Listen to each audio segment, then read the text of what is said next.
আগামী 20 দিনের জন্য বন্ধ হয়ে গেল জগন্নাথ ধামের সামনে মেন রাস্তা।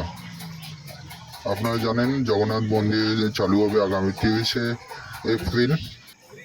এই মুহূর্তে আপনারা দেখতে পাচ্ছেন জগন্নাথ মন্দিরের সামনে যে গেটটা তৈরি হচ্ছে, পুরো স্ট্রাকচার বেঁধে রেডি করে দেওয়া হয়েছে। 20 দিন ব্যাপী চলবে এই রাস্তার কাজ।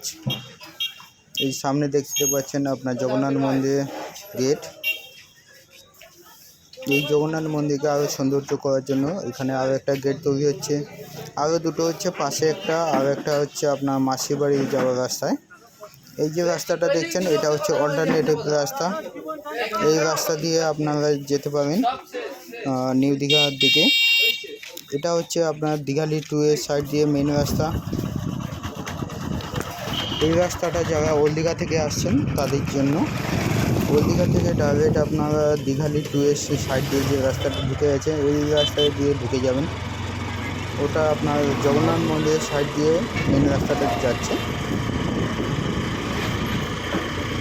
এই মুহূর্তে আপনারা দেখতে পাচ্ছেন আমি যে রাস্তাটা যাচ্ছি এটা অল্টারনেটিভ রাস্তা।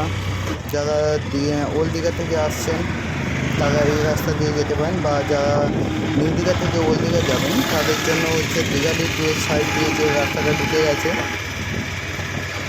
দীঘালি হোটেলের সাইড দিয়ে যে গ্রামের দিকে রাস্তা ঢুকে গেছে ওই সাইড দিয়ে রাস্তা দিয়ে ঢুকে যাবেন। আপনার জগন্নাথ মন্দিরের ঠিক পিছন দিয়ে এই রাস্তায় পৌঁছে যাবেন।